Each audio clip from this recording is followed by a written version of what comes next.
السلام علیکم ورحمۃ اللہ وبرکاتہ۔ لاکھوں کروڑوں درود و سلام جناب عظیم ذی القدر العظیم حقاً سیدنا عظیمنا مولانا محمد صلی اللہ علیہ وسلم پر اور ان کی آل پر۔ بڑی آسان اور سادہ سی بات ہمارے شیخ صاحب نے ہم کو سمجھائی کہ دیکھیں جناب عظیم صلی اللہ علیہ وسلم سے بڑھ کے کسی نے اللہ کو نہیں جانا اور کسی کی ملاقات نہیں ہوئی، اور سدرہ سے آگے صرف جناب عظیم صلی اللہ علیہ وسلم گئے، اور آقا کریم صلی اللہ علیہ وسلم سے روحانیت کا تعلق، محبت، عشق، یہی اسلام کی اصل میراث ہے۔ کیونکہ فرمایا تم ایمان والے نہیں ہو سکتے جب تک تمہاری آپس میں محبت نہیں ہوگی، اور تمہاری آپس کی محبت نہیں ہو سکتی جب تک محمد مصطفیٰ صلی اللہ علیہ وسلم تم کو تمہاری جان، مال، اولاد، ماں باپ اور ہر پیاری شے سے بڑھ کے پیارے نہ ہو جائیں۔ تو آقا جی صلی اللہ علیہ وسلم سے محبت، عشق ایمان کا نام ہے، اور اللہ نے ایمان والوں سے ہی کہا کہ آقا کریم صلی اللہ علیہ وسلم پر درود و سلام خوب پڑھو، کہ میں اللہ اور میرے فرشتے بھی ان پر درود و سلام بہت پڑھتے ہیں۔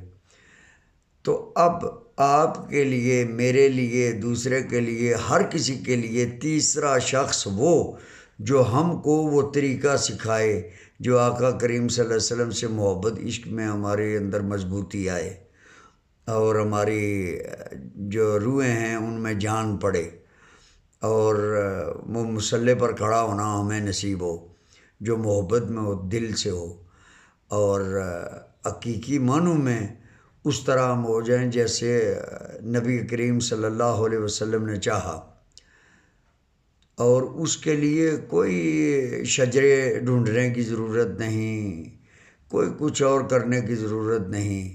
ہاں، جو اہل طریقت ہیں جن کو اس بات کی سمجھ ہے کہ بغیر شیخ کے روحانیت میں ان کا تعلق نصیب نہیں ہوتا ہے، یہ بھی نبی صلی اللہ علیہ وسلم کا ہی طریقہ ہے۔ تو محبت، عشق میں اگر آپ کا رہبر خود فنا ہے اور اس کے درس پہ چل کے آپ کو بھی وہ فنا نصیب ہو سکتا ہے، بشرطے کہ دل سے راستے پہ چلا جائے۔ تو ایک ہی بات ہے کہ اللہ رب العزت ہم سب کو اس راستے پہ چلنے کی توفیق عطا فرمائے، اور ہمارے محترم شیخ صاحب کی جو تعلیمات ہیں، جو خالصتاً کلیتاً محبت، عشق اللہ اور محمد مصطفیٰ صلی اللہ علیہ وسلم کی ذات کے عشق کے حوالے سے، محبت کے حوالے سے کیسے انتہائی سادہ تعلیم، اور حقیقت میں وہی تفسیر ہے قرآن کی، اور وہ احادیث انتہائی آسان زبان میں ہمارے محترم شیخ صاحب نے ہمیں سمجھایا، تو ہر کسی کے لیے وہ مشعل راہ ہو سکتی ہیں۔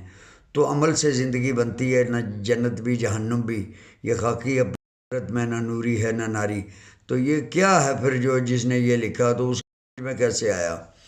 تو اصل جو معاملہ ہے وہ دل سے ہے، اندر، اب اپنے اندر کی اصلاح، من کی اصلاح، کہ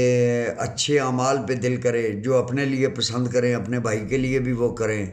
اور محبت سب سے، نفرت کسی سے نہیں، اور محبت ہی وہ اصل میراث ہے اس بات کی۔ باقی ورنہ یہ آزمائش کے لیے جہان بنائے گئے ہیں، اور بارہا قرآن میں بھی خدا نے کہا کہ ان کے دھوکے میں نہ آنا۔ اب اس کا یہ مطلب نہیں ہے کہ سب کچھ چھوڑ چھاڑ کے بیٹھ جائیں۔ نبی صلی اللہ علیہ وسلم نے وہ سارے طریقے سکھائے ہیں جو ہمیں اللہ رب العزت کے راستے پہ چلنے سے وہ برکتیں، رحمتیں جو نصیب ہوتی ہیں، جو آقا کریم صلی اللہ علیہ وسلم نے سکھائی ہیں۔ شیخ صاحب کی بھی وہی تعلیمات ہیں۔ تو اللہ رب العزت ہم کو دل سے عمل کرنے کی توفیق عطا فرمائے، اور درود ایسی عبادت ہے جو دکھاوے کی ہو تو بھی اللہ کو قبول ہے، کہ اللہ کے محبوب محمد مصطفیٰ صلی اللہ علیہ وسلم کا درود ہے وہ، تو صلی اللہ علیہ وسلم چھوٹا سا درود ہے، چلتے پھرتے ہر وقت پڑھتے رہیں، اور چار حروف ہیں، اگر یہ زبان پہ پکے ہو گئے تو خدا اس کی رحمتیں، برکتیں آپ سب کو، ہم کو نصیب فرمائے۔ صلی اللہ علیہ وسلم، آمین، صلی اللہ علیہ وسلم، صلی اللہ علیہ وسلم، صلی اللہ علیہ وسلم۔